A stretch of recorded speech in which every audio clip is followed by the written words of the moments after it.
Salut l'équipe. Les Français avaient demandé à François Fillon de rendre l'argent. Aujourd'hui, les New-Yorkais demandent à James Dolan de rendre les Knicks. Et oui, la mascarade n'est jamais finie pour ce clown dictateur qui, cette semaine, nous a servi l'une de ses meilleures blagues.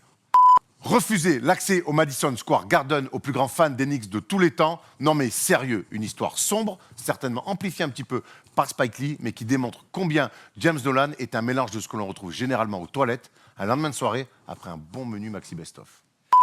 Shame on you, James Dolan. Si on était dans Game of Thrones, je t'aurais fait défiler à poil sur la 7e avenue en te jetant autant de légumes pourris à la gueule que de défaites d'Enix sous ton règne de despote minable. Avec Spike Lee, tu touches le fond et tu t'en prends à la dernière chose qui faisait rêver encore les fans d'Enix. C'est quoi la suite? Enlever du plafond tous les maillots retirés pour les remplacer par des pubs de tacos? Alors par pitié, rends-nous les Knicks. Ton incompétence n'a d'égal que ta médiocre connaissance du sport. Tu n'es qu'un vieux monsieur riche qui fait joujou avec une franchise NBA. Alors ok, tu peux t'accrocher à ton titre de propriété des Knicks, mais sache que tu n'en seras jamais un.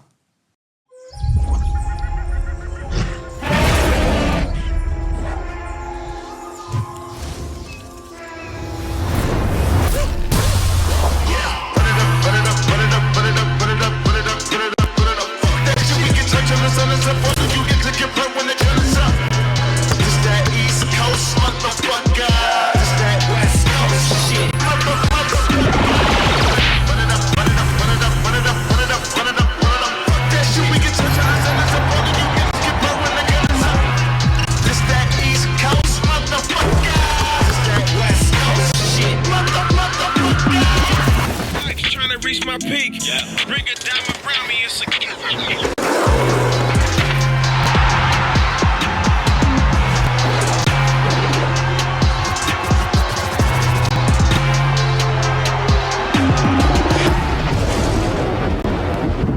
Salut l'équipe, on est jeudi et le jeudi, vous le savez, c'est le First Day Show. On est parti pour une grosse heure de NBA et avec moi, comme chaque semaine, il est de retour tout frais de Boston. Thomas Dufan, comment ça va? Ça va super. Ça va super. Super bougie, hein. Oui, un beau pull, alors qui vient pas de Boston pour le coup, celui-ci il vient de France, parce que c'est nos amis de Ben Clark, Kevin, on t'embrasse, qui nous ont envoyé cette petite pull, toi aussi tu l'as, dans une autre Très jolie. couleur. Couleur On est très crème. content, on va les porter absolument tous les jours sans les laver, parce qu'on adore ça. Exactement, Voilà. et on rappelle que Ben Clark, donc c'est Kevin qui Tout à fait. s'occupe du design, et c'est Rudy Gobert aussi qui Qui est dans l'équipe. supervise tout ça, qui est dans l'équipe avec nous. Arthur, de retour, maintenant on a l'habitude, on ne te présente plus. Comment ça va, Tutur? Ça va super, j'ai pas mon petit pull donc je suis jaloux. Ouais, Polo aussi, c'est très jeune. C'est vrai, c'est des pièces rares, hein, c'est pour ça. Ah, Alors je comprends. les gars, on vous aime bien, mais il y a quand même une hiérarchie dans cette équipe. Évidemment. Sinon, on est bien placé pour savoir que c'est important d'avoir une hiérarchie dans l'équipe et que Exactement. tout le monde ne peut pas avoir les ballons. Voilà. Oui. Il n'y a qu'un seul ballon sur le terrain. Il n'y a qu'un seul ballon sur le terrain. En tout cas, là, pour le coup, il y a 2 hoodies seulement pour l'équipe.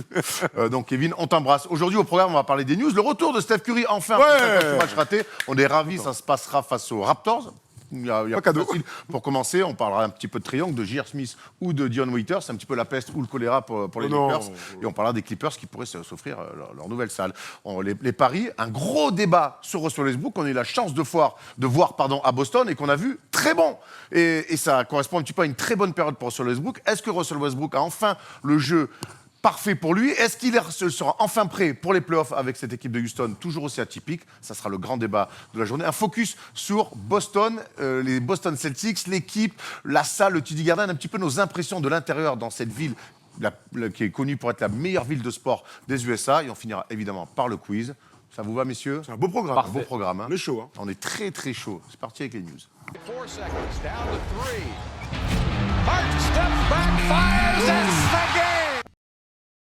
Cette saison pour le double MVP et triple champion NBA, un soleil, une fracture du poignet, et hop, et depuis, ça fait 58 matchs qu'on n'a pas vu Steph Curry. Ouais. Et enfin, ce soir, Steph Curry sera de retour pour les Warriors.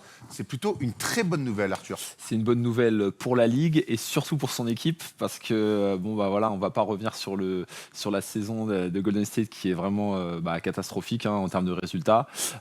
Au-delà de la blessure de Klay Thompson, le départ de Kevin Durant, on attendait un petit peu Stephen Curry comme le sauveur, Un MVP peut-être pas potentiel, hein. un MVP potentiel Ouais. au moins en termes statistiques. On s'est très vite aperçu que ça allait pas être possible et puis depuis on se rend compte que c'est hyper compliqué pour eux, donc c'est vraiment un superbe retour et puis j'ai vraiment hâte de le voir. Il a l'air content en tout cas, il a lâché ce petit tweet pour dire qu'il était de retour, hein, Twitter vecteur médiatique, hein, About Time, avec un petit mème de lui-même, pourquoi pas, 1 million de vues hein, en 24 heures, bravo Steph.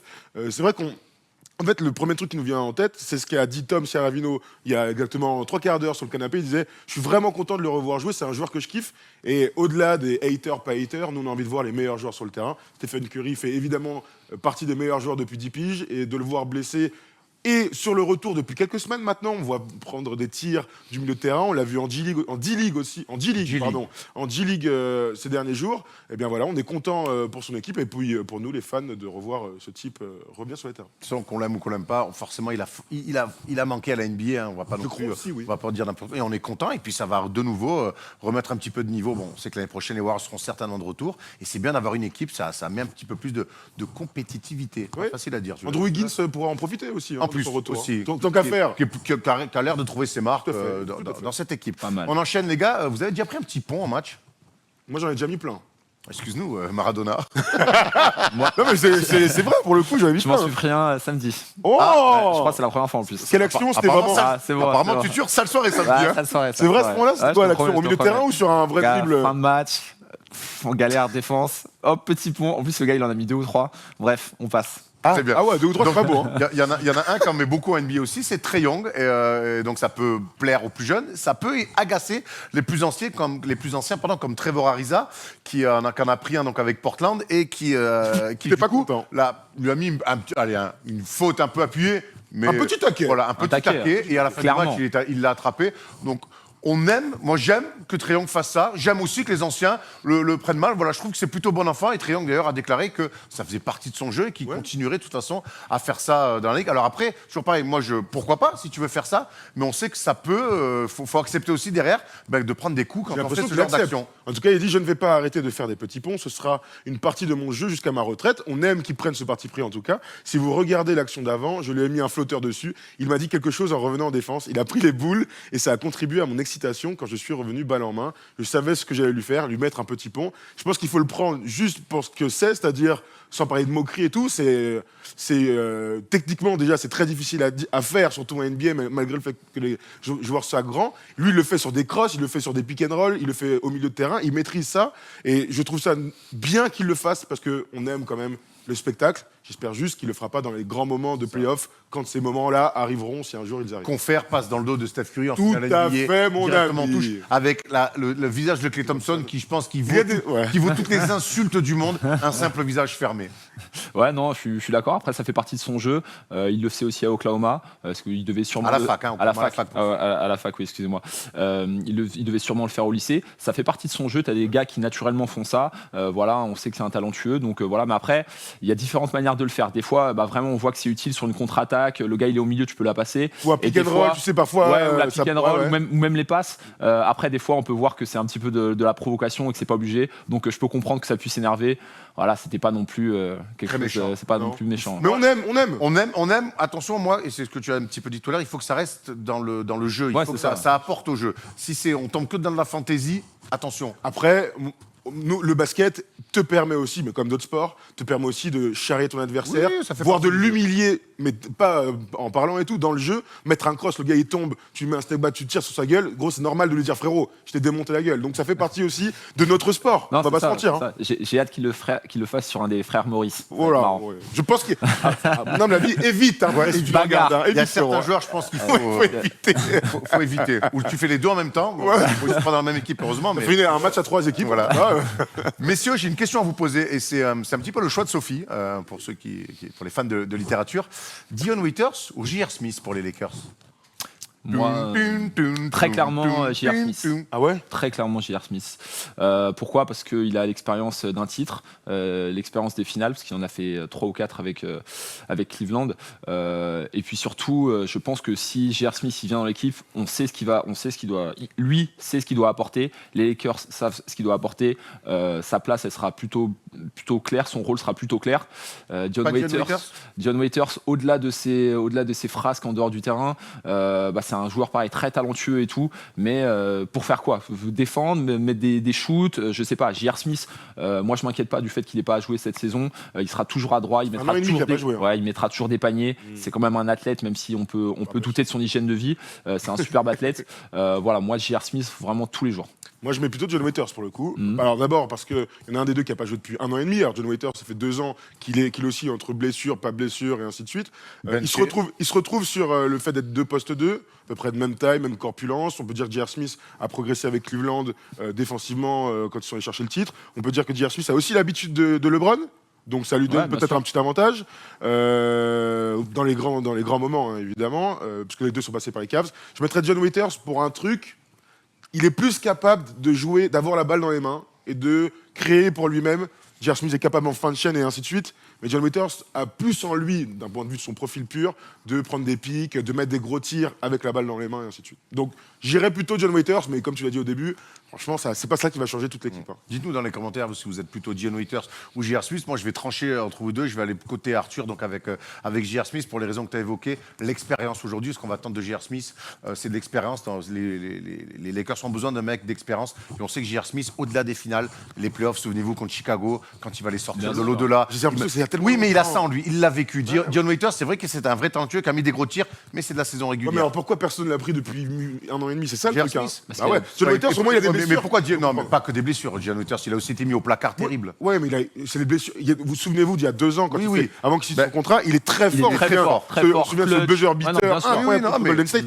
Je veux dire, il est dans une phase où les blessures le freinent un peu. J.R. Smith, il est censé être en forme depuis 1 an et demi. C'est bizarre. C'est que tu dis, moi je préfère aujourd'hui que les Lakers, entre ces deux-là, aient un mec en bout de chaîne plutôt qu'un mec qui a besoin d'avoir la balle parce qu'il n'aura pas beaucoup la balle. Oui, mais parce que en fait, les Lakers ont peut-être besoin de ça. Moi, je préfère prendre un mec parce que les deux peuvent être en bout de chaîne. Tu vois, sur du tir, je veux dire du pick and pop, pas du tout. Même si J.R. Smith a posé des pics pour le LeBron, on s'en souvient. C'est juste qu'il y en a un autre qui a une arme en plus, au-delà de l'expérience, c'est capable de faire ça. Plus que J.R. Smith. Voilà, après. T'as un mec qui a une expérience quand même vraiment. Voilà. Plus. Mais bon, ça va pas changer le visage de l'équipe. Hein. Non, mais bon, ça peut être intéressant.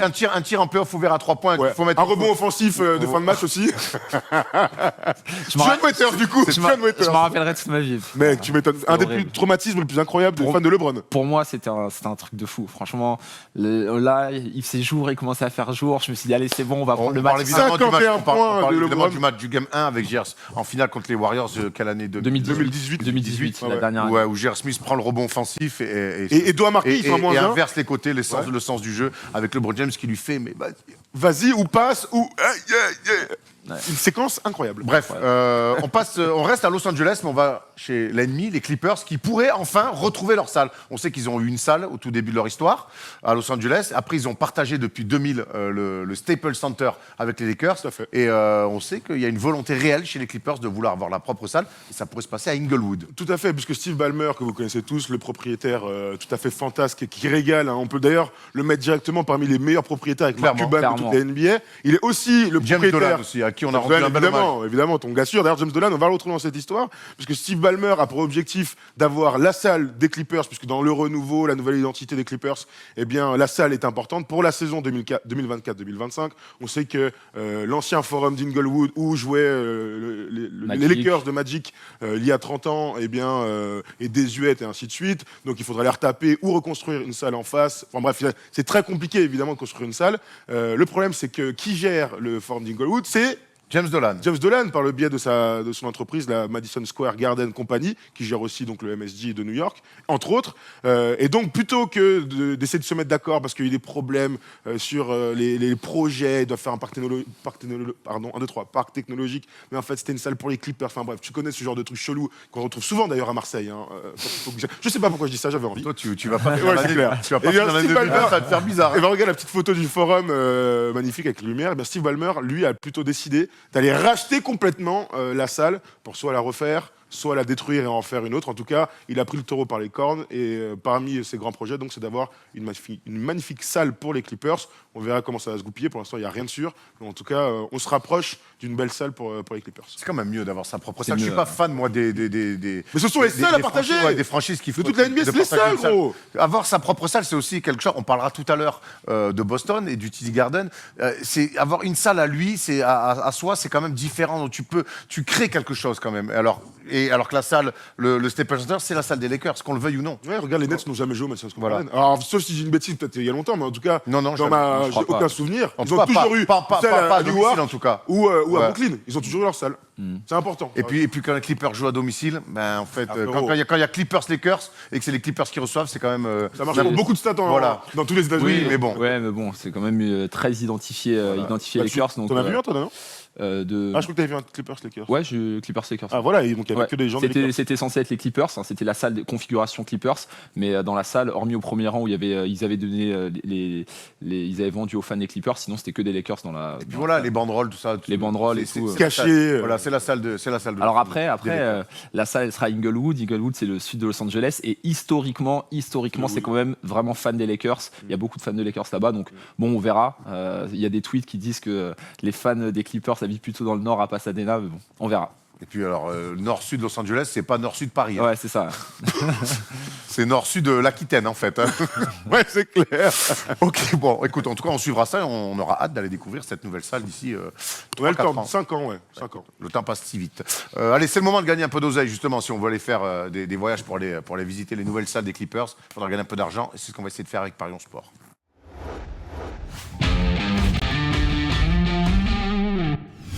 Comme d'habitude, hier soir, on vous a posé une question et c'était de savoir quelle allait être la meilleure attaque de la nuit.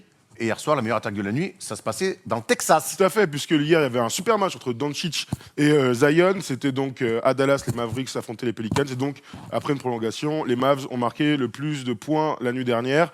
Deux gagnants. Le premier, c'est Tsang Lee. Cher ami, bravo, tu as gagné. Et le deuxième, c'est Theo Benj. Donc, on va vous envoyer un petit message en DM sur Twitter. Et puis, vous récupérez vos gains auprès de Parions Sport. Très bien, on enchaîne avec nos paris de la nuit. Il y a eu des Qu'est-ce que risques- tu m'as contacté Et il y a eu des risques de prix. On va commencer avec toi. D'accord, je commence avec toi. Alors moi j'ai Vas-y. décidé de faire deux matchs. Alors un gagnant-perdant, 1-2 comme on dit, et un joueur. Alors voici ce que je vous propose, chers amis. N'hésite pas, mon cher ami Tom. Vas-y, je sens que tu peux. Merci Tom. Rockets Clippers. Alors premier match entre les Rockets et les Clippers, je mets une victoire à l'extérieur des Los Angeles Clippers sur le terrain de Houston, une cote à 2. C'est intéressant, une magnifique affiche. Je comprends qu'on puisse jouer les Rockets à domicile, mais je sens qu'au complet, les Clippers en fin de match font la diff. Et dans un deuxième pari, je joue sur Nikola Jokic qui est très bon, qui va gagner, je pense, du côté de Charlotte avec un match à plus de 19 points, donc 20 points au plus, 1,60. Ça vous donne une cote de 3,20. Franchement, ça se joue pépère. Ça se joue pépère. Moi, j'ai pris un petit peu plus de risques et je me suis notamment inspiré du retour de Steph Curry qui va générer beaucoup d'attentes. On imagine que la salle va être blindée, qu'il y aura une ambiance incroyable. Donc moi, je suis allé sur les Warriors qui l'emportent face à Toronto. Alors, je vois un énorme Steph Curry, mais j'ai pas joué la stat individuelle. Mais je joue en tout cas la victoire des Warriors Grosse cote, hein. face aux Raptors. C'est la grosse cote. Écoute, je prends ce petit risque-là. Ensuite, il y a les Sacramento Kings qui reçoivent les Philadelphia Sixers, toujours privés de Embiid et de Ben Simmons. Et les Kings en ce moment, c'est pas mal. Ouais. Ça prend des matchs avec De'Aaron Fox notamment, qui est très fort. Et ensuite, je joue, allez, un petit peu la sécurité avec pareil la belle victoire de Denver sur le parquet des Hornets. Et donc le tout pour une belle cote de 7,54. Ça se tente, Ça Erwan. se tente, J'aime, ça se tente, 10 ça balles, se tente. 10 balles, j'aime. Tu mets 10 euros, tu gagnes 754 euros. Le mec qui n'a rien compris en mathématiques. C'est clair. Et on finit du coup avec Steph Curry. Avec la cote boostée, Puisque ouais. c'est donc l'info de la nuit, t'es obligé d'aller sur une cote boostée auprès de Steph Curry. Alors comme c'est difficile de mettre une cote de base, puisque le mec n'a pas joué depuis 1500 années, eh bien Steph Curry a 24 points au plus, 4,50. C'est là, on en parlait tout à l'heure avec Arthur. Franchement, les 20 balles, ils font kiffer. Moi, j'y vais en tout cas ce soir, c'est sûr. kiffer. Après, on sait souvent que les premiers matchs de retour sont souvent bons. C'est après que ça se complique. La première semaine. Mais sur le match, un peu avec l'excitation, on peut pourquoi pas avoir. Pour peu qu'ils mettent 2 filoches sur les premiers tirs, ça peut être un match incroyable. fait. Ou plus. Alors, Au voilà, plus, ou ouais. ou plus. Il est capable. Après, Fred VanVleet, Kylori, bon, Ouais, ils vont l'attendre. Odi Anunoby, Voilà. bon, Après, je pense qu'ils vont pas le laisser s'enflammer, mais bon, à voir. On Il sait est que capable Steph- d'eux. On sait que Steph Curry est capable de tout. Voilà pour les paris. C'est le moment d'ouvrir la grande page de ce First Day Show sur notre ami Russell Westbrook. Et oui, qu'est-ce qu'on adore parler de Russell Westbrook. Dennis Rodman, if you forget all about the hair and all the tattoos, watching play basketball, he can do. He's a new man, he's a new year. Oui, je parle un petit peu anglais. Comme vous avez pu l'entendre dans l'excellente interview avec Karim Abdul-Jabbar, où mon anglais est parfait avec un accent, Tout à fait, ouais. avec un accent à faire jalouser n'importe quel bilingue. Ce qui compte, c'est pas l'accent, c'est la manière de s'exprimer. On s'en Tout fiche de à fait. l'accent. on s'en Et fiche. puis il y avait du monde. Je vous cache pas que de toutes les interviews en anglais que j'ai faites, c'est celle où je me suis un peu pas facile. Il y avait quand même Liquéfié. 60 personnes qui te regardent. Ah, voyons, Karim, t'es une légende NBA. Enfin voilà, ça fait partie. C'était quand même un superbe souvenir. On est là pour parler de Russell Westbrook et pas de mon anglais dramatique. Russell Westbrook depuis 2020. est un nouveau joueur. On se l'est dit, mais là, on peut l'affirmer complètement. On a eu la chance de le voir à Boston. Dites-moi pour commencer, est-ce que vous avez vous aussi ressenti ça, Arthur, qu'on voit un nouveau Russell Westbrook depuis 2020? Mais je pense que ça saute aux yeux. On voit un Westbrook qui est. Enfin, on était resté sur l'image d'un Westbrook qui prenait un volume de tir très important à l'extérieur, qui forçait un petit peu les choses, même si son tout début de saison avec Houston avait été très bon. Et là, depuis quelques mois, depuis quelques semaines, en fait, il a complètement step up. Pas forcément sur ce qu'il est capable de faire, mais sur ses choix en fait. On voit qu'il prend beaucoup moins de tirs à 3 points, je pense qu'on va avoir l'occasion d'y revenir, et c'est devenu un vrai slasher, et c'est ce qui fait toute la différence. Et voilà, je pense que le tableau, les stats qui sautent le plus aux yeux, c'est le nombre de 3 points tentés, il en tente 2 fois moins, et surtout le pourcentage de points qu'il marque dans la raquette, presque les 2 tiers de ses points qui sont dans la raquette, c'est le Russell Westbrook qui est fort, qui est capable de faire ça, quoi. C'est vrai qu'on est impressionné par le changement d'attitude de Russell Westbrook. Et tu as entièrement raison d'appuyer sur le fait de tirer à 3 points ou pas tirer à 3 points. Quand on va parler aussi du small ball et ainsi de suite, la première personne à qui profite tout ça, c'est Russell Westbrook, parce qu'il est dans un rôle très bizarre de meneur, deuxième arrière, intérieur. J'ai jamais vu ça de toute ma vie. Pour un joueur de son physique, tu vois, c'est pas comme s'il faisait 2-8 et qu'il était capable de dribbler. Tu vois, c'est pas Draymond Green ou LeBron qui peut être à la fois poste 4 et meneur. Lui, c'est un vrai meneur de jeu, certes bon physique, mais qui est très proche du cercle avec beaucoup de pick and roll, sachant que c'est lui qui pose les écrans et d'agression balle en main. On voulait faire ce débat aussi parce qu'on voit une progression, en fait, tout simplement. Par le biais de une ce changement collective. Collectif peut-être, mais en tout cas individuellement. Ouais, moi, je vois une énorme progression. Il perdra toujours des ballons. Il fera toujours quelques mauvais choix, des 1 contre 3. Mais je trouve qu'ils ont réussi, Mike D'Antoni, ces derniers temps, a réussi à limiter ces mauvais choix. Et à Boston, c'est ce qui nous a frappé. Et puis donc, on l'a dit, Russell Westbrook, finalement, les premiers mois, ça a été un petit peu compliqué. Et c'est lui-même qui n'était pas content de sa position sur le terrain, de comment ça se passait. Il est allé voir les dirigeants. C'est ce que nous a expliqué Thabo Sefolosha dans les vestiaires. C'est clair qu'en début de saison, en fait, il n'était pas tellement content de son rendement parce que c'est clair que l'équipe, elle voulait qu'il shoot plutôt à 3 points qu'à 2 points. Elle voulait qu'il est soit dans la raquette, soit à 3 points. Et il a eu des discussions ouvertes avec les coachs en disant il faut qu'il puisse jouer son jeu. Que d'une façon ou d'une autre, ça va apporter quelque chose à l'équipe et il pense se sentir bien aussi pour apporter l'énergie qu'il a envie d'apporter. Intéressant ce que nous raconte Thabo. D'ailleurs, merci encore à lui parce que c'est chaque fois un plaisir de le rencontrer dans les vestiaires NBA. Et c'est intéressant, c'est lui qui est allé voir les dirigeants en disant non, moi, votre tir à 3 points à outrance, moi, je m'y perds. Et c'est vrai qu'on avait cette impression-là, on avait l'impression qu'il s'y perdait complètement. Et là, il est redevenu proche du texte et finalement, il a été entendu aussi par Mike D'Antoni. Ouais, complètement. Et puis après, on peut se poser la question du transfert de Clint Capella. Ça a dû être aussi appuyé par rapport à un petit peu tout ça. Le GM a fait un choix, et puis on voit que pour l'instant, ça paye. Non, mais c'est vrai que l'idée de voir Westbrook dans le système de 3 points en outrance, enfin, les up ou 3 points, sur le papier l'été dernier, on était tous d'accord pour dire ça va être une catastrophe. Au-delà même du fait qu'il fallait se partager le ballon entre 2 superstars qui demandent beaucoup la balle et tout, c'était vraiment le 3 points qui nous intéressait. D'ailleurs, le début de saison de Westbrook nous inquiétait un peu parce que, mine de rien, un joueur avec une adresse aussi faible, malgré un gros volume et ainsi de suite, dans ce jeu-là, n'allait pas être bon. Sur du catch and shoot, sur des sorties d'écran. Combien de fois on a regardé le match, on s'est dit putain, mais mec, c'est ça, tu es dans un excès, mais à cause de l'équipe et du coach, tu es dans un excès à 3 points, ça ne peut pas marcher sur le long terme et sur les playoffs. Et moi, j'ai trouvé ça, hyper satisfaisant d'imaginer Russell Westbrook aller voir son coaching staff pour dire, moi, je m'y retrouve pas. Je suis même limite surpris, en fait, par ça. Et je suis persuadé que toi aussi, Erwan, tu vois, que ça vienne de lui, c'est incroyable, non ? Mais parce qu'à un moment donné, il vieillit et je trouve qu'il a plus le temps à perdre avec Josh. Donc il a eu la sensation de se dire ça marchera pas comme ça. Et si ça marche pas pour lui, ça peut pas marcher pour l'équipe. Il a trop d'importance. C'est quand même un joueur majeur avec James Harden. Et si ça marche pas, si Westbrook n'est pas bien dans le système, forcément l'équipe allait en pâtir. Et je trouve que la démarche a été bonne et il a été plutôt écouté. Surtout, pour revenir à ce que vous disiez tout à l'heure, c'est que j'ai l'impression que Russell Westbrook est déchargé de certaines du tempo, par exemple, c'est beaucoup James Il y a pas de Harden. tempo. Ouais, mais bref, il est déchargé de la main et du coup, il est un petit peu électron libre dans un système. C'est un joueur atypique dans un système atypique et du coup, ça lui permet de s'exprimer complètement. Et finalement, comme c'est un vrai up-tempo assez fou, ben lui, ça lui permet d'avoir une marge d'erreur un peu plus supplémentaire sans que ça saute aux yeux parce qu'il est plus meneur de jeu. Ouais, ça se tient. Regarde, je suis allé voir des stats, dans les stats avancées, la manière dont jouait Russell Westbrook, parce qu'évidemment, une fois que tu as dit qu'il tirait moins à 3 points, bon d'accord, c'est une première chose, mais il y a d'autres trucs qui sont très intéressants. La première, c'est que sur tous les tirs, donc sur les 8 matchs de ce mois de février, où honnêtement, il aurait dû être meilleur joueur du mois, ils ont préféré, la NBA a préféré LeBron avec un meilleur bilan de quelques trucs, mais les stats de Westbrook étaient incroyables, eh bien, il est toujours en premier... je sais pas comment le dire, mais en tout cas en début de possession. Il joue la plupart de ses ballons en début de possession. Je regardais là, il est à 37, 70% même 75% de ses ballons joués à Russell Westbrook sont entre le tout début de l'action, donc dans les 3-4 premières secondes, jusqu'aux 8 dernières secondes. Donc ce qu'on a vu à Boston, c'est qu'il remonte la balle, il joue pour lui. Il joue pour lui. Parfois, ça dribble.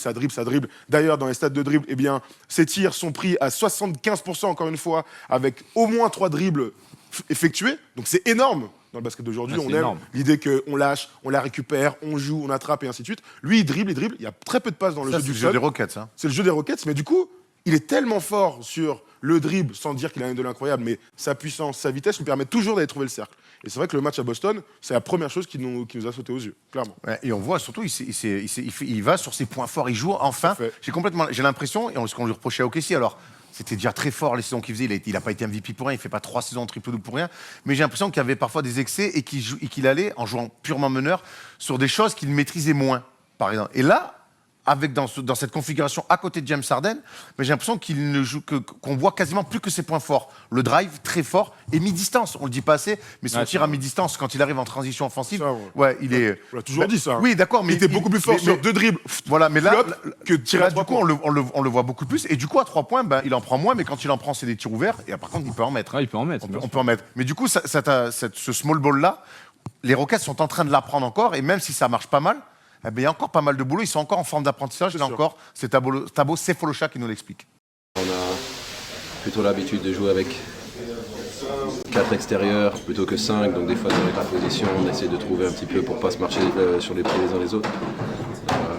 Mais voilà, on commence à trouver notre rythme. Russell et James qui ont un jeu complètement différent, mais qui les deux nous apportent énormément. Et voilà, on a des shooters autour, donc c'est ça l'idée. Quand on écoute Thabo comme ça, on se dit que c'est bien, mais qu'il y a encore du boulot, qui sont pas complètement. C'est pas un produit final en tout cas. Cet ultra small ball en même temps, ça fait même pas 1 mois et demi qu'ils le jouent quoi. La question c'est est-ce que ce produit sera fini pour les playoffs. C'est surtout ça qui est important. C'est la grande interrogation qu'on a tous. Après comme il dit, voilà, ça bénéficie largement à son jeu parce qu'il est capable d'aller au panier et le fait que les défenses soient écartées avec le fait qu'il n'y ait que des shooters, que absolument tous les joueurs soient capables de tirer à 3 points, c'est vrai que c'est le paradis pour lui. Et en fait au final on se dit c'était logique et c'est ce qu'il fallait. En fait pour ce joueur atypique à qui on reprochait de ne pas être un meneur classique, on lui reprochait des choses de gestion, qu'on attend par exemple chez un meneur comme Chris Paul, on lui reprochait ça et c'est vrai qu'aujourd'hui avec ce système-là, en fait on a l'impression qu'il s'épanouit enfin complètement dans un basket justement qui n'est pas classique. Tiens, regarde Jeff Green qui va un peu dans ton sens. Là où il est le meilleur, c'est quand il attaque le cercle. Quand vous écartez le jeu pour sortir les défenses de l'axe, ça lui permet de pénétrer quand il le souhaite.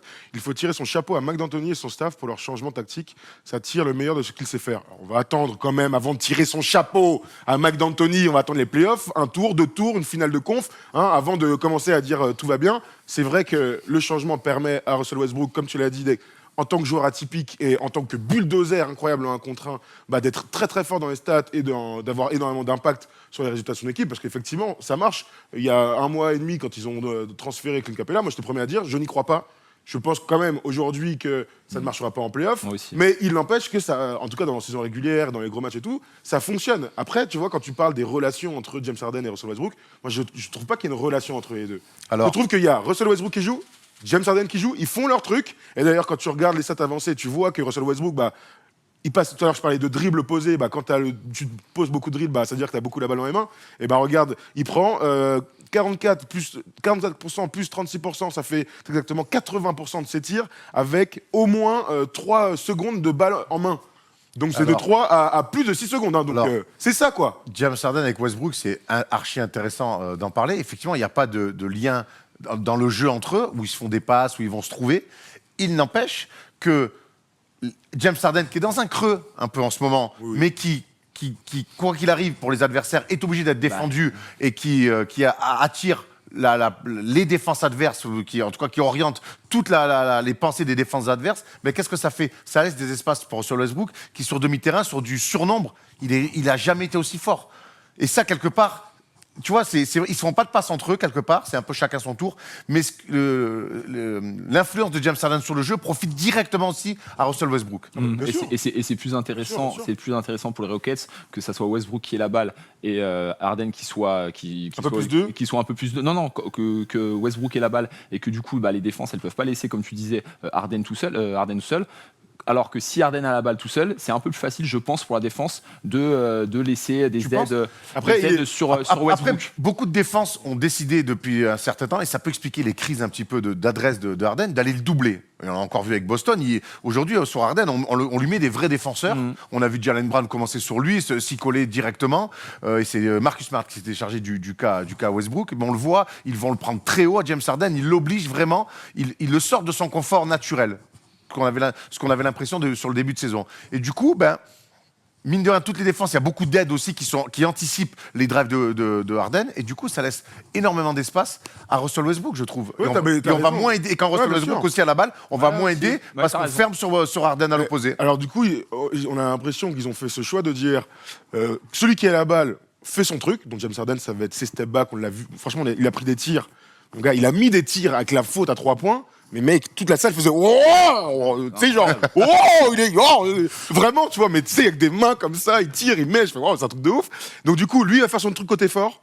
Russell Westbrook quand il monte la balle et tout, il va faire son truc côté fort. Et les 3 autres joueurs sont vraiment des plots, mais vraiment des plots, c'est-à-dire qu'il n'y a jamais un renversement. C'est juste PJ Tucker qui est un joueur magnifique dans le corner, et bien s'il va être tout seul, ils vont le trouver, il va mettre dedans. Jeff Green est capable de le faire, Covington est capable de le faire clairement. Eric Gordon, Alors, qui crée un peu plus que les il crée autres. un peu plus, le pauvre. Un peu plus que les autres. C'est tout à fait. Mais putain, lui, tu vois, j'ai de la peine pour lui. Daniel Parce que c'est quand même un mec qui mérite d'avoir un peu plus de ballon. Donc du coup, ils font. Toi, tu fais ton truc sur un quart de terrain. Moi, je fais mon truc sur le quart de terrain. Et effectivement, ça a l'air de marcher comme ça. Et donc, les défenses sont toujours regarde, battues. le match parce qu'ils sont tellement forts. Ouais, ils sont tellement forts. Et puis surtout, alors ils sont très forts, t'as raison. Mais surtout qu'au bout d'un moment, on a vu pourtant Boston faire un début de match, leur marcher dessus. Mais finalement, à la longue, Le faux rythme. le faux rythme. Et puis surtout, ils font déjouer les adversaires. C'est vrai. Et tu sais qui c'est qui le dit ça? C'est Tabo, c'est Folocha. Et oui, j'ai rien inventé. Nouveau style de basket. Ça va prendre un moment pour que les équipes elles s'habituent. Elles ont des rotations générales qu'elles peuvent utiliser tous les soirs avec un big qui est plus traditionnel, on dirait. Et c'est vrai que contre nous ça marche pas forcément. Donc les coachs sont encore en train d'essayer de trouver des solutions. Et oui, c'est intéressant ça. Et c'est la sensation qu'on avait eue sur le premier match face aux Lakers. Et on a eu cette sensation face aux Celtics, c'est sur la durée qu'en fait, Ouais. ils les ont eu parce qu'au bout d'un moment, alors certes, les Celtics sont dans leur schéma et ça marche bien, mais sur 48 minutes, c'est trop dur. 4 mecs qui courent dans les ailes, il y a personne dans l'axe. Le faux rythme. Faut insister sur Ouais. le faux rythme. Parce que quand on dit faux rythme, en fait, c'est comme quand tu vas jouer en street et qu'il y a des mecs qui courent pas, là, tu sais, qui défendent pas sur toi. Tu sais, dans un entre-deux. Alors, c'est pas le cas de Houston, qui défend et ainsi de suite. Mais le faux rythme dans le basket, c'est très difficile. Ils cassent tous les repères. Complètement. Ils cassent tous les repères. Donc tu as l'habitude. Tu as raison. Et c'est vrai que la première mi-temps contre Boston, Boston met du rythme, ils mettent des tirs, le public s'enflamme. Le troisième carton, les amis, il n'y a plus un bruit dans la salle et tout le monde est là à se dire. Mais en fait, ils vont gagner le match parce que c'est chelou comment ils jouent. Parce que je remonte la balle à 2 à l'heure et je fais ça. Hop, et puis je fais même pas de passe et je fais. Il rate, c'est pas grave. La saison après, la même chose. Et en fait, ce truc-là qu'on a peut-être jamais vu dans l'histoire de la NBA, ça fonctionne face aux équipes qui ont des certitudes de rythme en tout cas. Ouais, bien sûr, et puis même au-delà de ça, j'ai envie d'aller plus loin. Quand tu défends, quand tu as une équipe on va dire classique avec 1 ou 2 grands en bas, quand tu défends sur 5 petits, dans tous les cas, c'est compliqué de défendre. Les gars, ils sont obligés de sortir, ils n'ont pas l'habitude, ça crée encore plus d'espace. Les gars, les shooters et tout, ils s'en régalent. Les slashers, excuse-moi, ils s'en régalent aussi. Un chasseur chassant chassé. Exactement. Exactement. Donc non, mais c'est un calvaire à défendre. Après, j'ai pas vu tout le match, mais voilà, ça m'étonne pas ce que tu dis. Bah On se ouais. focalise un petit peu, on se projette sur les playoffs. Tom, toi, quand on avait fait une toute première émission pour parler des Rockets sur l'Ultra Small Ball, tu n'étais pas convaincu.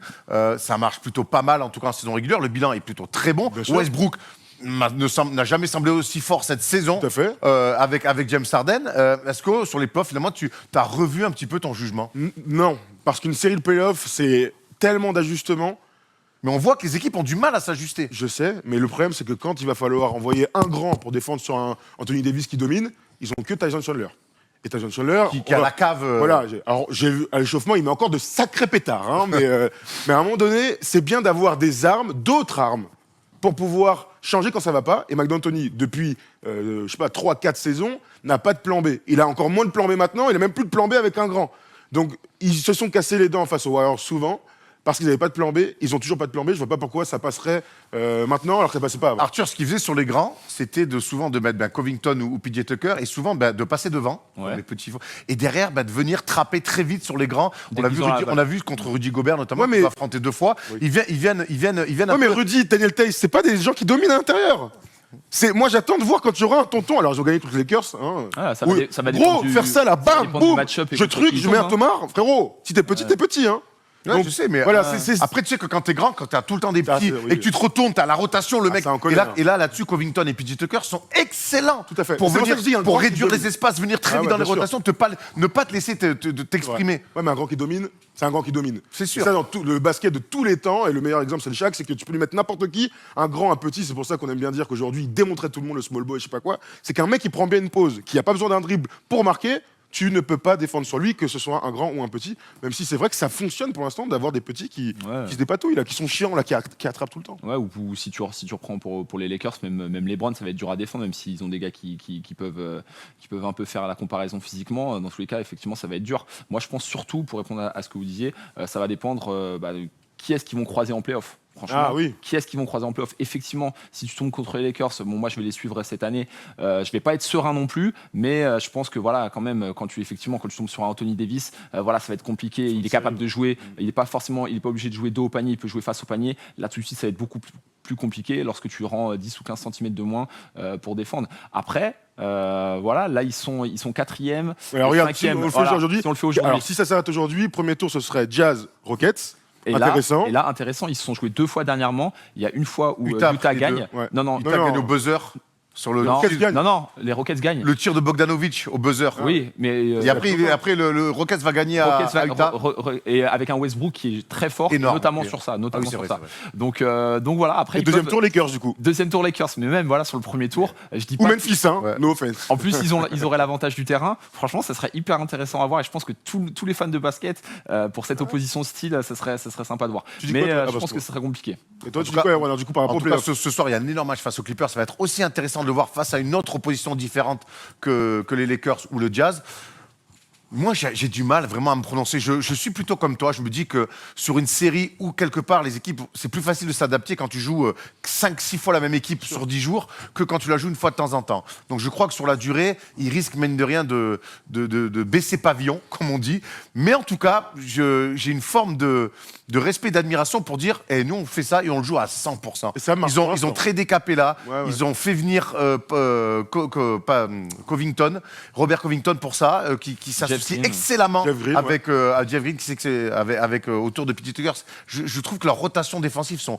Regarde le nombre de fois où on voit Covington et PJ Tucker monter droit comme ça, j'ai Ouais, les ils aident et tout. Voilà, je trouve Ouais, ouais. qu'ils jouent à fond. J'ai l'impression que ça risque d'être un peu court quand même. Pour même une finale de conférence, voilà. C'est mon avis, mais en tout cas, je les regarde tout le temps avec énormément d'intérêt. Et surtout, je me dis que, comme l'a dit Sefolosha, qui progressent de semaine en semaine parce qu'ils travaillent ce truc-là Les qui est détails. très nouveau. En tout cas, eux, nous on parle de finale de conférence, de demi-finale éventuellement. Hein. En tout cas, moi j'ai posé une question à Thabo Sefolosha et voilà ce que veulent les Rockets cette année. Finalement, pas tout le monde croit en ce style de jeu pour aller au bout. C'est vous, votre but, tu le confirmes, c'est d'aller gagner le titre avec Clairement, clairement.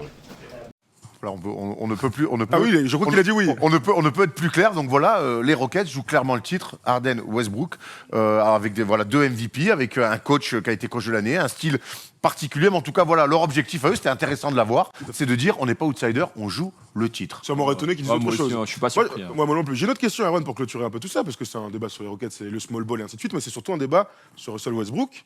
Russell Westbrook, je te pose la question, toi qui es son hater numéro 1 en France.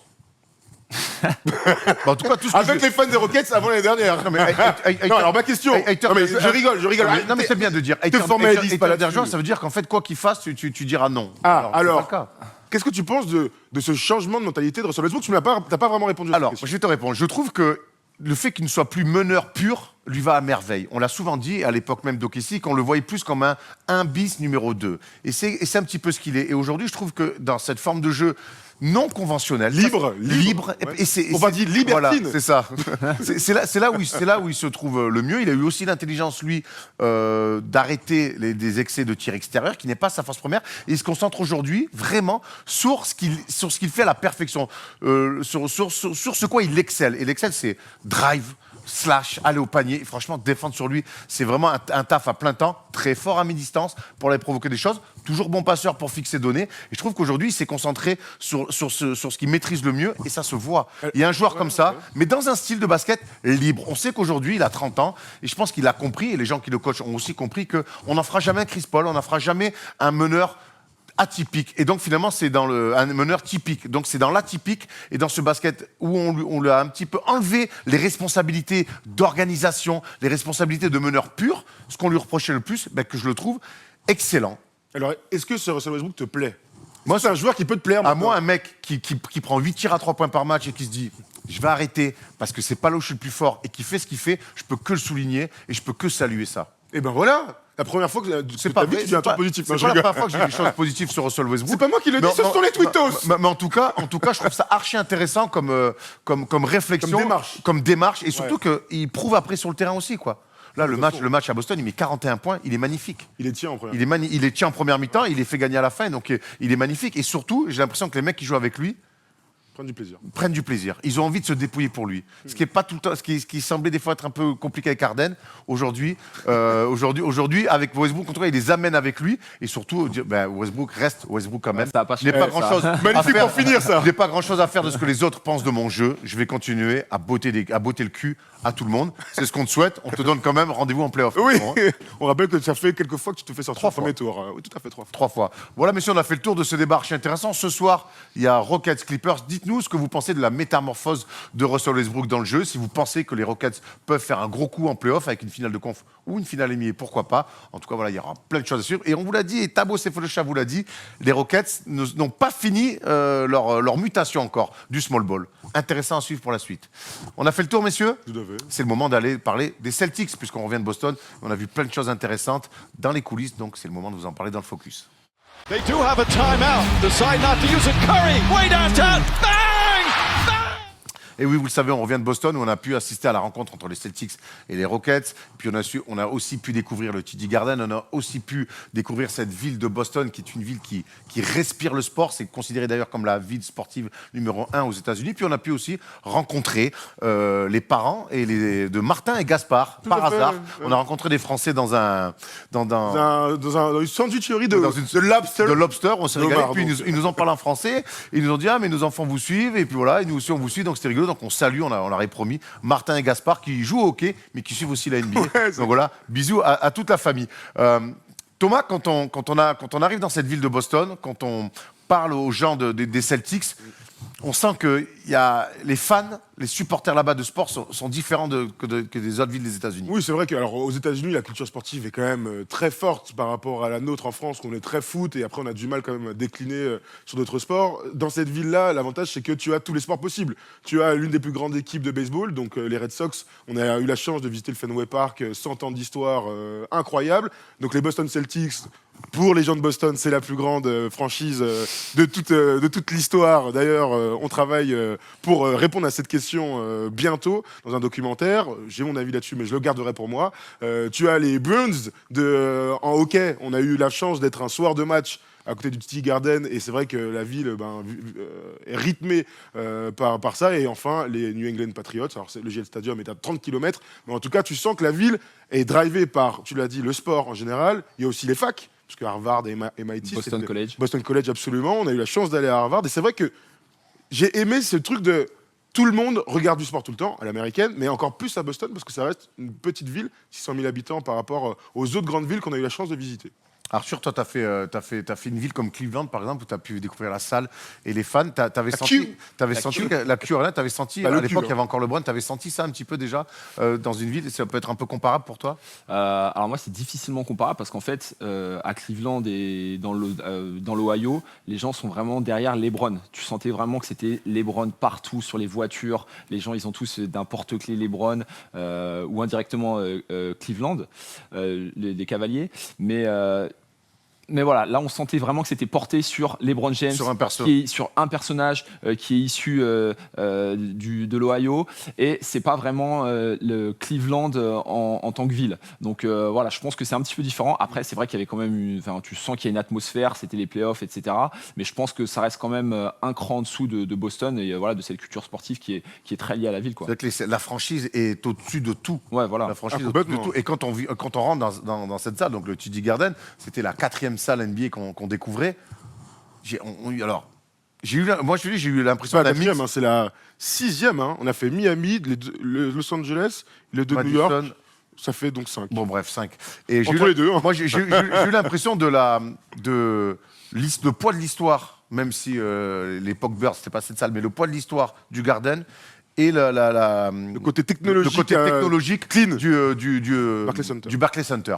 Et c'est un mix des deux. Et puis associé à ça, des fans incroyables, la salle remplie. Et puis il se passe quelque chose dans cette salle quand tu rentres. Moi, j'adore, chaque fois quand on fait ça, quand on arrive tôt dans les matchs, on rentre, on sent une atmosphère assez incroyable dans cette salle. Et le public arrive tôt, contrairement à d'autres. Au début du match, c'est à peu près plein. Alors, on a fait des matchs, honnêtement, où une moitié de premier quart-temps, les gens sont pas là, ils n'ont rien à faire. Là, c'est vrai que les gens étaient déjà là très tôt. Il y a un truc aussi qui marque dans cette salle, c'est le parquet. Là, on voit quelques images, puisqu'on a eu la chance, avec Sport US Travel, de vivre d'abord le match en loge. C'était incroyable, expérience complètement folle. Mais on a fait une photo sur le parquet. Et c'est vrai que alors on a vu on est rentré sur pas mal de parquets maintenant aussi. Mais alors, quand tu marches sur le parquet vert, une lumière éclatante avec ce parquet reconnaissant, en bois, reconnaissable parmi mille. On regarde une petite photo avec les copains donc du Voyage First Team et du CSP Limoges. Mon gars, j'avais des frissons, quoi. J'étais là, le fameux parquet des Boston Celtics avec ce parquet d'une couleur spéciale. C'est le parquet le plus reconnaissable de tous les temps. Enfin, complètement, avec les lattes croisées là, complètement. on voit direct. Donc quand on marche dessus et que tu croises Jalen Brown, tu peux presque le toucher, qu'il y a James Harden qui est juste à côté en train de s'échauffer. Franchement, sans faire les mecs, on commence à avoir vu et fait plein de salles, plein d'échauffements et tout. Ça sera toujours un kiff de jeunes hommes, de jeunes garçons, d'adolescents de rentrer sur les parquets. Mais là, c'est vrai qu'à Boston, il y avait une atmosphère différente et on l'a tous ressenti. Tous les gens qui faisaient partie du truc, on l'a tous ressenti. Et en plus, on a eu la chance de croiser Paul Pierce et Perkins, Scalabrine, et tout. bien sûr. Donc on sent que les anciens sont très attachés encore. Alors ça marche pour beaucoup de franchises, mais voilà, on voulait vous faire un petit focus comme ça sur la ville de Boston, sur les Celtics et cette salle, parce que toutes les grandes franchises ont une salle mythique, et c'est le cas clairement des Celtics, et avoir découvert le TD Garden. Honnêtement, vous qui nous suivez chaque semaine, Arthur est allé voir des matchs NBA, Thomas a fait des matchs NBA, on a fait vraiment depuis quelques années pas mal de matchs NBA, et je vous invite à aller vivre une fois au moins dans votre vie l'expérience NBA sur place, parce que ça n'a rien à voir, quoi. Puis en plus avec Sport US Travel, on le voit là, on a eu la chance d'aller dans les loges, de suivre le match dans les loges. Alors c'était la première fois que Sport US Travel proposait les loges. Les gars, c'était un truc de ouf. Gros, j'étais comme un gars, j'étais là, je buvais ma petite canette de bière. Oui, j'étais trop content. On était là, on discutait, on parlait du match, on vivait le match. En plus, il y avait dans le voyage beaucoup de fans des Celtics, avec une fin extraordinaire par le buzzer beater de Jalen Brown, mais la défaite des Celtics. Mais moi, je sais qu'à ce moment-là, j'ai vécu un truc, voilà, un truc que je pourrais peut-être jamais revivre. Tu vois, quand on dit que ça n'a pas de prix, on en fait souvent des tonnes. Là, pour le coup, c'était le cas et on était tous d'accord pour dire qu'on avait vécu un truc tout à fait extraordinaire. Donc, bravo à Julien qui nous a accueillis de manière parfaite avec Sport US Travel, de l'aéroport à l'hôtel qui était juste à côté du D Garden et jusqu'à ces hospitalités, on appelle ça. Ils sont pas malheureux dans les loges. Hein. On a mangé. Alors, Polo, il a mangé un max de mac and cheese. Là, Et on s'est- c'est toi qu'on voit avec un verre de vin. là, C'est derrière. évidemment moi avec un des verre de chips Coca. dans la main, Coca. tout à fait. Mais c'était incroyable. On vous conseille, hein, franchement, de vivre ça en groupe, avec des gens que tu connais pas à la base, mais avec qui tu te lis d'amitié et tout ça. Sport US Travel, c'est la meilleure expérience aux US pour vivre la NBA en vrai de vrai. Et puis l'expérience, on regarde beaucoup de matchs via Bein ou via le League Pass, mais voir un match en live, il y a quand même une perception des choses un peu différente. Ça amène un petit peu plus de ressenti sur ce qu'on peut analyser. Donc voilà, vraiment, je ne vous conseillerais jamais assez, si vous en avez les moyens, évidemment, d'aller suivre un match aux États-Unis. Voilà, on a fait le tour de ce focus, c'était génial. On embrasse bien sûr tous nos copains de voyage. Et puis c'est le moment de passer à la partie presque la plus importante. Ça fait 3 semaines que je me fais Chris botter le Kaman, cul. Jared Jack. Et là, je sais qu'avec un Spencer en Rose. plus, le niveau a augmenté. C'est bien sûr l'heure du quiz. Et je vous dis, j'ai le couteau entre les dents. It's Lillard. He got the shot off. C'est pas possible. Bonjour à tous. C'était moi. Tu sais pas dire bonjour, en fait, normalement. Non, je sais pas dire bonjour, ça me stresse un peu en fait. Bon, c'est un plaisir de vous retrouver pour le quiz. Je sais pas ce que tu fais avec le tableau. Je veux qu'il soit toujours avec moi. Ah, pour t'aider Pour à aller gagner. chercher ma 4e victoire 4e victoire de suite. sur Erwan. Erwan, va falloir te réveiller. Hein. Jared Jack, Chris Kaman et Spencer Rose. Là.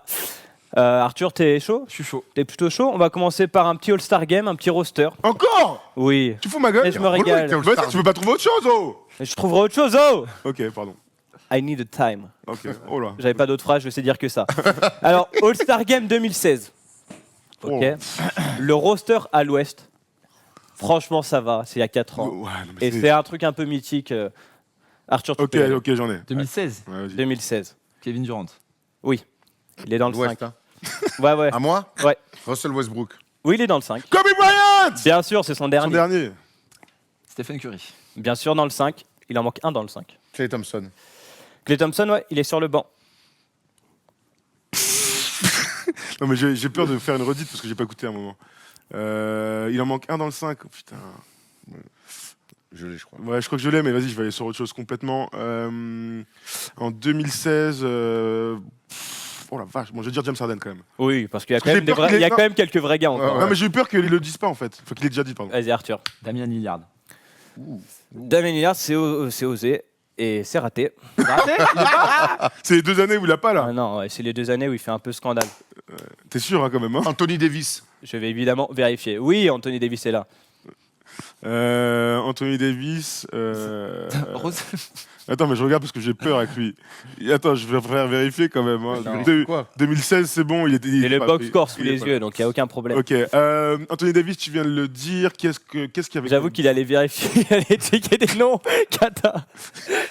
Non, mais pas. Pardon. Je vais sur Kevin Durant. Draymond Green est là. Draymond Green est là. Ah, pas mal. Chris Paul. Chris Paul, oui. Avec les Clippers. Dernière année. Ah, c'est à moi maintenant. C'est à Je joue encore, toi, pardon. ouais, il a été éliminé. Blake Griffin. Blake Griffin n'y est pas. Ah, ouais. Ah, il s'est donné un petit J'avais Karl dernier. Anthony Towns.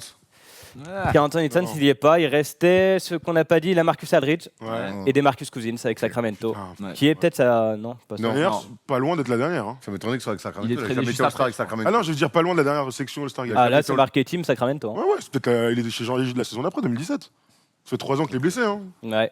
Voilà. Est-ce que, une petite question comme ça, qui avait gagné, c'est l'Ouest, mais qui avait fini meilleur marqueur et MVP à l'Ouest? Chris Paul. KD. Non, Russell Westbrook. Westbrook. Ah oui, Il ouais. le gagne 2 fois de suite. Ok. Très bien. On va enchaîner sur des petites photos floutées, ça faisait longtemps. Ah. Et vu que vous êtes allé du côté de Boston, j'ai fait sur les Celtics. Oui, ça régale ça. Quel retour. Il vient de casser le retour. Donc Polo, on va juste se servir du barco. Du Ouais, coup. ouais, parce qu'il a mis le truc. Merde, j'ai- Perkins. Attends. Brown. Non, Dominique Wilkins. Dominic Wilkins. Ah ouais, que 12 et comme ça. c'est le meilleur marqueur en 94-95. Ouais, oui. On peut enchaîner. PJ Brown. Non, 96-97. Je tourne à 15 points et 4 passes, mais je me fais connaître surtout dans une autre franchise. Kenny Anderson. Non, 44. 44. Attends. je me fais Redis les années, s'il te plaît. 96-97. Oh putain, c'est qui ça Après, je vais me faire connaître chez l'ennemi légendaire des Lakers. Rick Fox. Rick Fox, Ah évidemment. oui, c'est vrai, bien vu. Putain. Ah, il est très dur. Non, c'est la famille. Asa Thomas. Isaiah Nate Thomas. Robinson. Non, Isaiah Thomas, Moi, je très vais bien. vite. 2-1. Ray Allen. Non. Pierce. Qui avec Len Powell? Lyon Po. Tony Allen. James Posey. Un gros dunker qui joue encore aujourd'hui. Gerald Green. Green. Gérald Green, bien sûr, qui est très jeune. Jeune. Jeune. Garnett. Non, Cliff Parkins. non, Oh la vache. Posey. gros scoreur Gros en score. 2002. Antoine Walker. Antoine Walker, bravo. Putain, il était C'est musclé à Anthony l'époque. Hein. Jamison. J'ai 3. Ouais, vrai gars. Bradley. Avery Bradley. Thomas prend la main. Bah oui. Bah, il y a 3-3, 3-2. 4-2 même. Et 0. Paris. Paris. Robert T'as Parrish, bien vu son maillot sûr. signé d'ailleurs. The Chief. Ouais, ouais. Daniel. Bah, Daniel. Daniel, bravo. Il a failli être flouté. Je l'ai pas flouté. T'avais exprès. presque la même coupe de cheveux, c'est bien. Ouais, c'est un peu un modèle. Et le dernier, Allez, vas-y, envoie. Kobe. Kobe. Kobe, Workout 96, bien sûr, avec Il est les là, le Celtics. Bravo.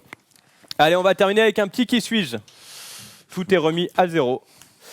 Je suis né le 30 avril 1985. J'ai donc 34 ans. Et cela fait 3 ans que j'ai quitté les parquets NBA. J'ai joué 2 saisons à LSU, avec des stats de 15 points et 8 rebonds. Ainsi, je me présente à la draft 2005, avec en tête d'affiche Andrew Bogut. Je ne serai sélectionné qu'au 2e tour de cette draft, à la 33e position, par les Hornets de New Orleans. Mais rapidement, je suis envoyé en D-League. Au total, 2 saisons chez les Hornets, 2,2 points, 2,2 rebonds et un peu plus de 8 minutes de jeu. Bref, rien de fameux. Du coup, en juillet 2007, je signe un contrat de 2 ans avec les Mavs. 2 saisons dans le Texas qui vont me permettre de gonfler mes stats à 8,4 points et 4,5 rebonds. D'ailleurs, petite info que je vous donne, c'est sur un de mes paniers que Jason Kidd réalise sa 10 millième passe en carrière. Ah, c'est qui celui-là? Après 2 années passées à Dallas, je repars pour 2 ans du côté d'Orlando. Direction la Floride où mes stats évoluent encore, je passe la barre des 9 points et je starte enfin des matchs. En gros, sur les 126 joués au Magic, j'en starte 52. Oh putain, c'est qui lui? Mais je me doutais que vous ne vous... Ouah, je me doutais très bien que vous ne m'auriez pas tout de suite. Parce que le tournant de ma carrière arrive en décembre 2011. Brandon Bass. Brandon Bass, bravo. On l'a fait il y a 2 jours, incroyable. Ah ouais. 2 jours. Aïe, aïe, aïe, Tu sais, aïe. je pense à Mac Roberts. Parce que Lorsque j'arrive du côté de Boston, c'est pour ça que je suis allé on l'a fait il y là-dessus. a 2 jours. C'est incroyable. Dallas Incroyable. Orlando. Ouais. LSU, ouais. Mais gros, c'est fou. Ah, Tu c'est sais, non pas mais du tout. alors Et bon, j'étais pas là, ouais. non, t'étais pas là, c'était à Boston, on a fait des. Et qui suis Ah ouais. Mais c'est quoi ce délire? On a fait des kissus Ah avec ouais, les bah, il est copains dur, et tout. The new champion! The new champion! Je sais. Ah bah bravo. Bravo, Erwan. Bravo, Erwan. Bon, très bien. Et après, il ira chez les Lakers. C'est un des rares Ouais. qui a fait Celtics Et Lakers. Clippers aussi. Et Clippers pour Les terminer gens sa pourraient carrière. archi faire ça, les gens qui ont fait et les Lakers et. J'ai regardé, il y en a beaucoup. Ah, justement, Et beaucoup d'anciens surtout. Voilà, il y a Rick Rondo, Fox, Jérôme Leroy. Rondo, Jérôme Leroy. Avery Bradley. Ouais, putain, bravo. Et bah, Très bien. Eh bah, très bien, bravo, Bravo, Erwan. bravo, bravo. Merci. Bravo, mérité. Est-ce qu'on arrête avec les rosters de All-Star? Oui, s'il te C'était le plaît. dernier. c'était le merci. dernier. Non, mais plus jamais en fait. Plus jamais. Ah, c'est- bah, l'année prochaine pour le Star Game. Ça fait que 2 semaines qu'il est passé. Je me disais que c'était encore l'occasion. Merci Arthur. Merci à vous. On se retrouve rapidement. Ouais. Tu reviendras nous voir. Toto. Quand vous voulez. On se retrouve dimanche, nous, Erwan. On se retrouve dimanche. Ouh là là. On se retrouve dimanche à la Hoops Factory pour le tournoi Paris en Sport Hoops Factory. Et après, on regardera le match ensemble Lakers Clippers. justement. Alors, effectivement, toutes les équipes sont déjà bookées. Nous, on a une petite équipe d'ailleurs. Il y aura mon Tom Salavino Ça va qui sera taper. dans la mienne. C'est du 3-3. Par contre, si vous voulez venir regarder le tournoi, nous voir gagner ou nous faire botter, puis ensuite regarder le Clippers, Lakers, puis parier un petit peu avec Paris en Sport, vous êtes évidemment les bienvenus. C'est à la Hoops Dimanche. Factory d'Aubervilliers. Paris dimanche, Villette. ouais, à partir Dimanche. de 17h. Ouais, 17h le tournoi. 17h. Le match à 20h30. Et pour ceux qui ne pourront pas être là dimanche avec nous, on se retrouve dès lundi avec une vidéo où on a déjà l'angle, je crois. Oui, tout à fait. On va parler de Zion. Est-ce qu'il peut être Rookie de l'année. rookie de l'année? C'est la question que tout le monde se pose. Hein. On n'en dit pas plus. On va bosser et on se fera un beau dossier sur Zion et son potentiel rookie of the year. Moi, je dirais, bref, on Il voulait le dire. se retrouve lundi, les amis. Ciao. Super, les gars.